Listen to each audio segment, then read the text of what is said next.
नमस्कार। जैसा कि जो अपनी पिछली क्लास थी उसमें हमने लेंस के बारे में पढ़ा था। हमने रेखाओं के बारे में पढ़ा था कि लेंस से जो भी 3 प्रकार की रेखाएं पड़ी थी जिनसे कि प्रतिबिंब निर्माण होता है। आज हम उन्हीं प्रतिबिंब निर्माण से देखेंगे कि उत्तल लेंस से कैसा प्रतिबिंब बनता है और अवतल लेंस से कौन सा प्रतिबिंब बनता है। तो देखिए, पहला है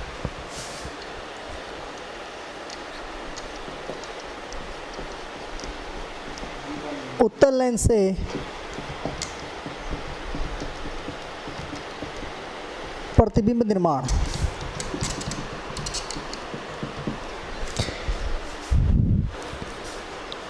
अब आपको याद होना चाहिए, जैसा कि जो अपना दर्पण था, उस दर्पण में हमने जो पहला प्रतिबिंब निर्माण लिया था वो अनंत से लिया था।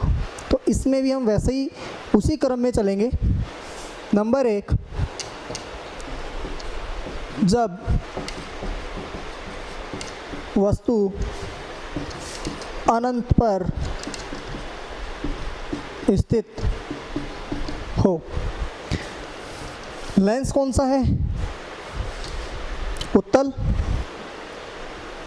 ये उत्तल लेंस बना दिया। आपको पता है कि जो उत्तल लेंस होता है वो किनारों से चपटा होता है जबकि बीच वाले पार्ट से मोटा होता है। ये हमने मुख्य एक्स खींच दी। ये हमने इसका प्रकाशिक बिंदु P, ये मुख्य फोकस बिंदु F1 और मुख्य फोकस बिंदु S2। ये कल हम बात कर ली थी कि C1 कैसे आता है, C2 कैसे आता है।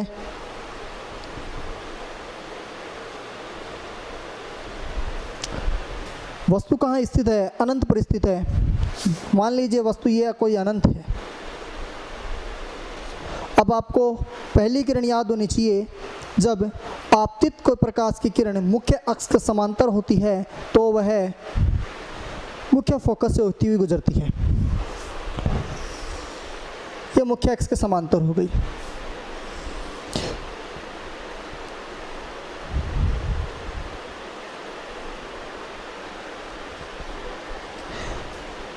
अब आपको भी पता है कि अगर कोई वस्तु, मैं कोई बड़ा सारा लेंस सिरों में लगा दूं और आपको खड़ा कर दूं नीम का थाना में और वहाँ से बोलूं कि अपना प्रतिबिंब देखकर बताओ तो कैसा बनेगा, तो आपको पता है कि वो बिंदुवती लगेगा। तो यहाँ से वस्तु का प्रतिबिंब मुख्य फोकस से होकर गुजरती है। तो यहाँ से ये हो क्या रही है? अपवर्तित हो रही है। क्योंकि मैंने कल ही बताया था कि जो लेंस हैं वो अपवर्तन के सिद्धांत पर कार्य करते हैं जबकि दर्पण परावर्तन के सिद्धांत पर कार्य करते हैं। तो ये तुम्हारा F1 यानी कि मुख्य फोकस से होकर गुजरता है। प्रतिबिंब कैसा बनता है? तो प्रतिबिंब मुख्य फोकस पर वास्तविक, उल्टा व वस्तु से बहुत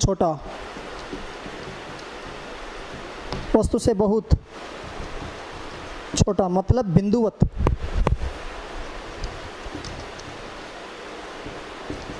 बनता है। देख लीजिए, बिंदुवती है। वस्तु कहाँ है? अनंत पर है। वस्तु कहाँ है? अनंत पर। ये कंडीशन नंबर कौन सी है? पहली, जब वस्तु अनंत पर स्थित हो। तो नंबर 2 क्या होगी? जब वस्तु कहाँ हो? वक्रता केंद्र और अनंत के मध्य या वक्रता केंद्र के समीप स्थित होती है।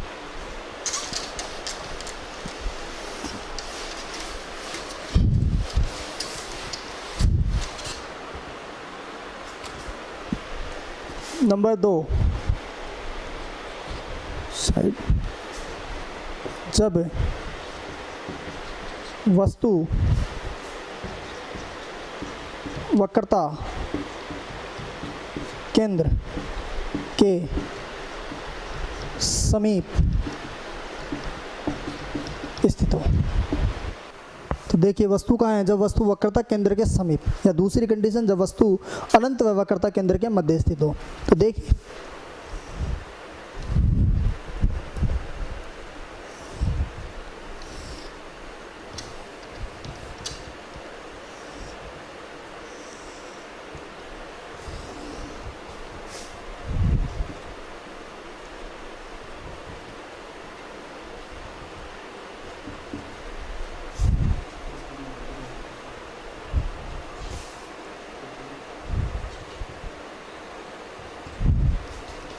वस्तु स्थित है यहाँ पर।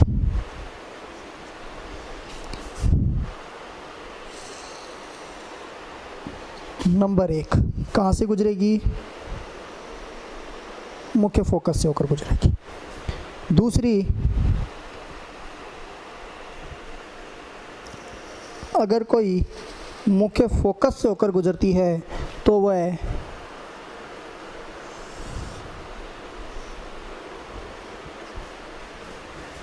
मुख्य एक्स के समांतर हो जाती है।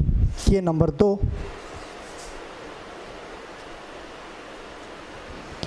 प्रतिबिंब निर्माण कहाँ हो रहा है? F2 व C2 के मध्य।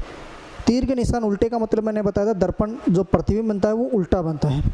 तो प्रतिबिंब मुख्य फोकस व वक्रता केंद्र के मध्य वास्तविक उल्टा व वस्तु से छोटा, लगभग आधा।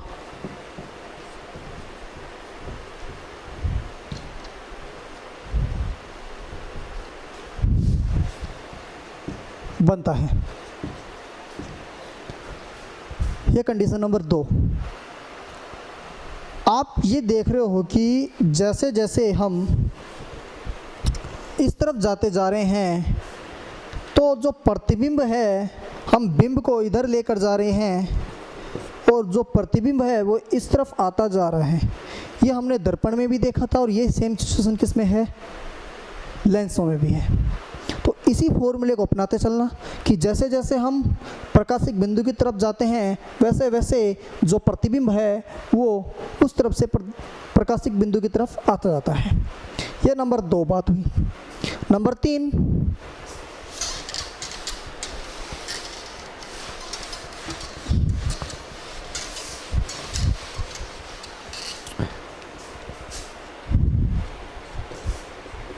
जब वस्तु वक्रता केंद्र पर स्थित हो,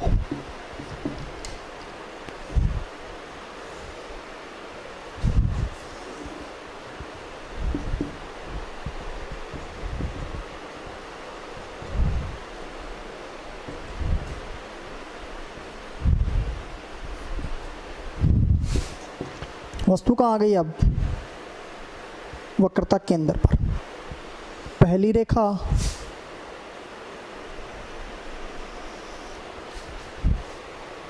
दूसरी रेखा मान लीजिए प्रकाशिक बिंदु से होकर गुजरती है तो वह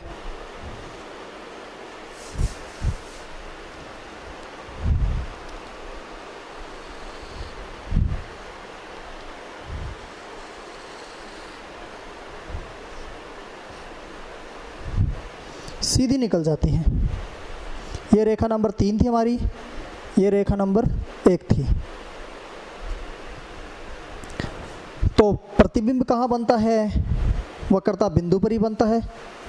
इधर वस्तु कहाँ है? वक्रता बिंदु पर है और इधर प्रतिबिंब कहाँ बन रहा है? वक्रता बिंदु पर। यही बात हमने कहाँ देखी थी? दर्पणों में देखी थी कि जब वस्तु वक्रता वक्रता केंद्र पर थी तो वस्तु का दर्पण भी, वस्तु का जो प्रतिबिंब बन रहा था वो वक्रता केंद्र बन रहा था। बन कैसा रहा था? प्रतिबिंब वक्रता केंद्र पर वास्तविक उल्टा व वस्तु के बराबर बनता है। वस्तु के बराबर बनता है। वस्तु के बराबर बनता है।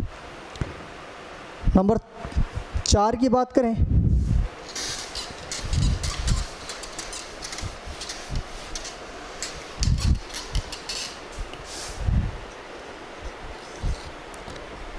जब वस्तु वक्रता केंद्र व फोकस के मध्य हो, फोकस के मध्य हो,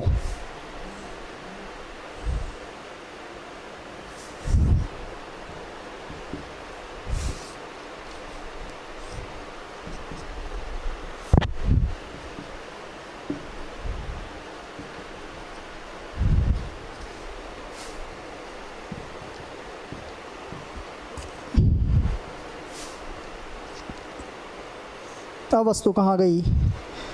वक्रता केंद्र और फोकस के मध्य आ गई। पहली रेखा,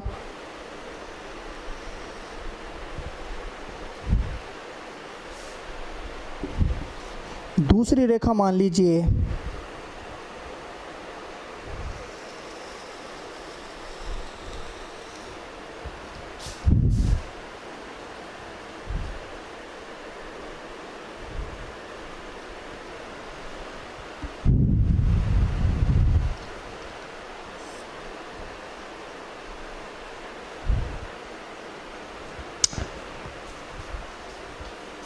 वस्तु कहाँ है? वक्रता केंद्र और फोकस के मध्य। और प्रतिबिंब कहाँ बना? अब मुख्य वक्रता केंद्र के समीप। जब वस्तु वक्रता केंद्र पर थी तो वक्रता केंद्र पर बना, जब वस्तु वक्रता केंद्र के समीप थी तो वक्रता केंद्र और मुख्य फोकस के मध्य बना। तो वस्तु का प्रतिबिंब, वस्तु का प्रतिबिंब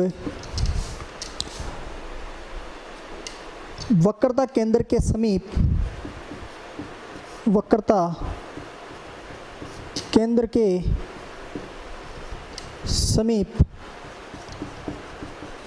वास्तविक व उल्टा, वास्तविक व उल्टा तथा वस्तु से बड़ा, वस्तु से बड़ा।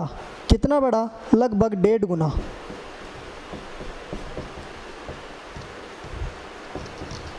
लगभग 1.5 गुना बड़ा बनता है। हम जैसे जैसे वक्रता केंद्र की तरफ आ रहे हैं वैसे वैसे जो प्रतिबिंब है वो वक्रता केंद्र की तरफ खिसकता आ रहा है। और देखें नंबर 5वीं, जब वस्तु कहाँ पर आ गई? अब मुख्य फोकस पर आ गई।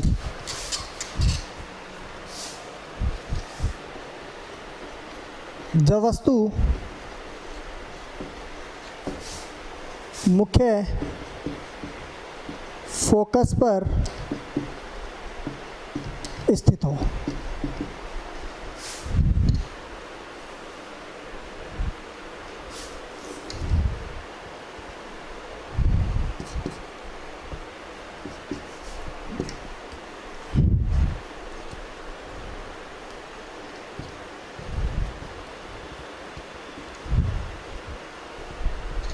वस्तु आ गई यहाँ पर।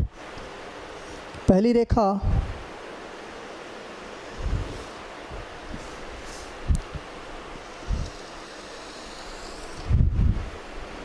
मान लीजिए वस्तु बन रही है अनंत पर।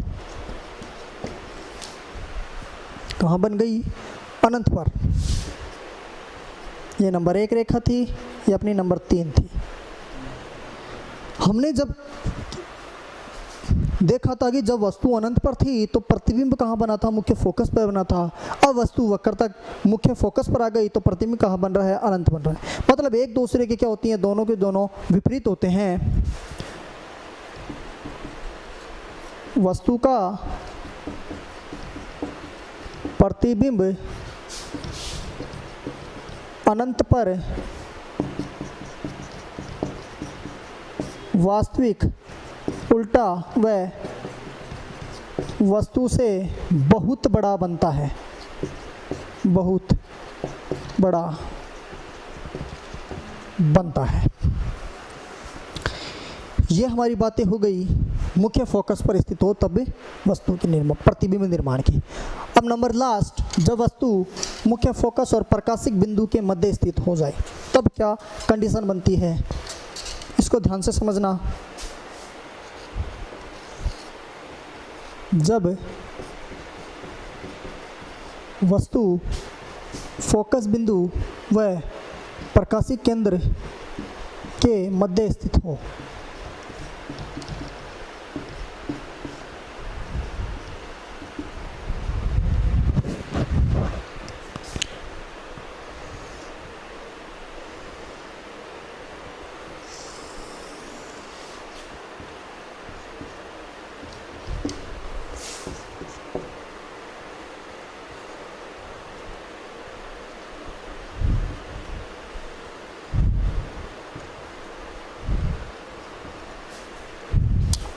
वस्तु आ गई यहाँ पर, पहली रेखा समांतर,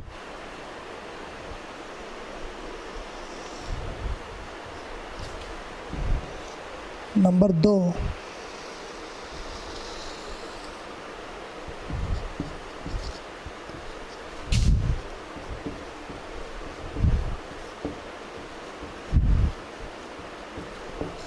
अब दोनों रेखाएं अनंत तक कहीं पर भी नहीं मिलेंगी, मतलब दोनों एक दूसरे के पैरेलल चलती रहेंगी, दोनों एक दूसरे के समांतर रहेंगी, तब इन्हें हम कहाँ मिला देते हैं? पीछे की तरफ मिलाते हैं।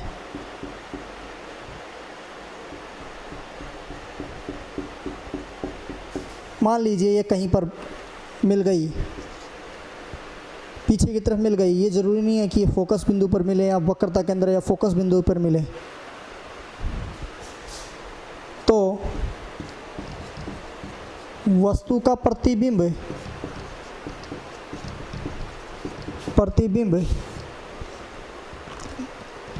लेंस के पीछे आभासी और सीधा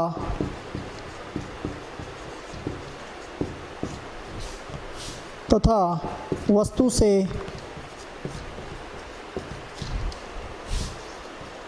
बहुत बड़ा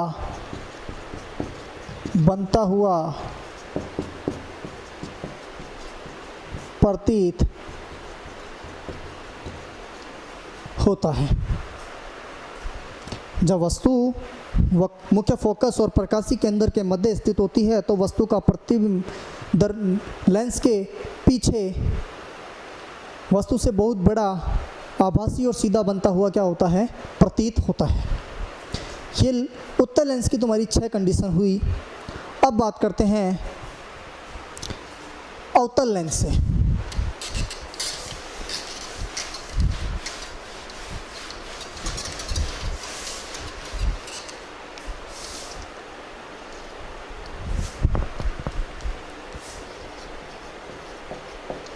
अवतल लेंस से नंबर 1, जब वस्तु अनंत पर स्थित होता कैसा है लेंस? इस टाइप का कुछ लेंस होता है जो मध्य भाग से पतला और किनारों से क्या होता है? चौड़ा होता है।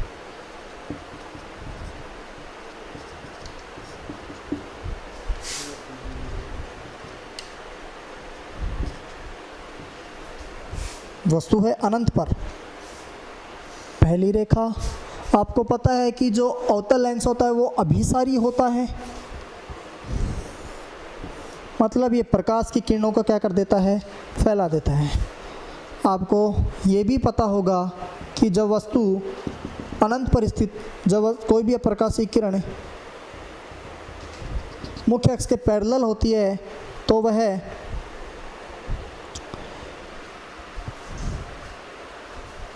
मुख्य फोकस पर मिलती है। लेकिन यहाँ पर देखते हैं कि ये मिल तो नहीं रही, लेकिन हम इन्हें मिलाने का प्रयास करते हैं। ये कहाँ पर मिलती हुई प्रतीत होती हैं? दर्पण के पीछे। वस्तु का प्रतिबिंब, वस्तु का प्रतिबिंब दर्पण के पीछे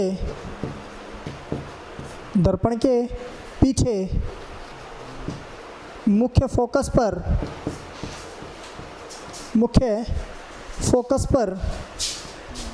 आभासी व सीधा तथा वस्तु से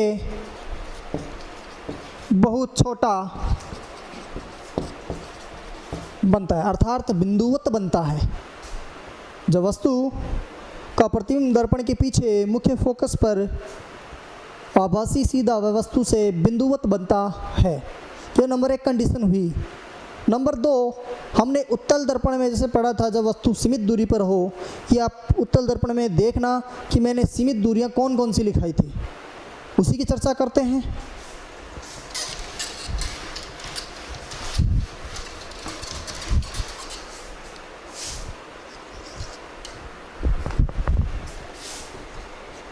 जब वस्तु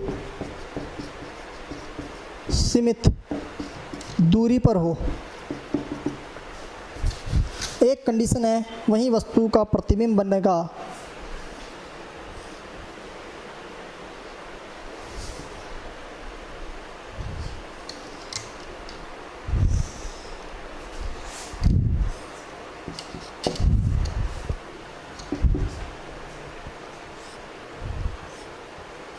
ये P हो गया, ये तुम्हारा F हुआ, ये तुम्हारा C1 हुआ।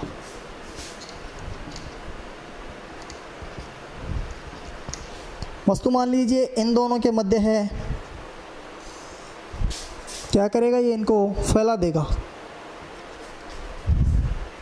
तो ये हम कहाँ मिलाते हैं, इनको पीछे की तरफ।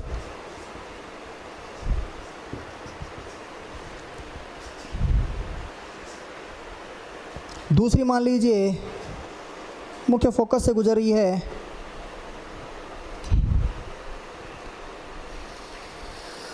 तो ये इसके क्या हो जाती है, पैरेलल हो जाती है, ऐसा मान लीजिए। सॉरी, वस्तु कहाँ से गुजरी, मुख्य प्रकाशिक बिंदु से गुजरती है, ये सीधे निकल जाती है और वस्तु का प्रतिबिंब कहाँ बन जाता है, दर्पण के पीछे।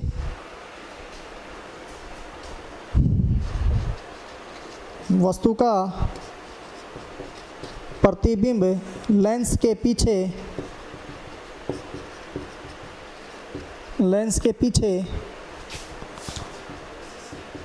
आभासी सीधा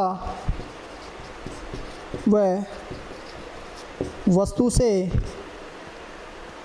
छोटा बनता हुआ प्रतीत होता है। छोटा बनता हुआ क्या होता है, प्रतीत होता है।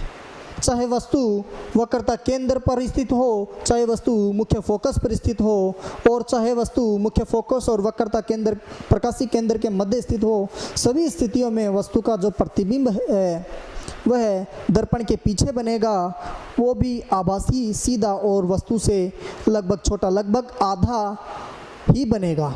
अगर वस्तु 5 मीटर की है तो वो आधा ही बनता हुआ क्या होगा, तुम्हें प्रतीत होगा।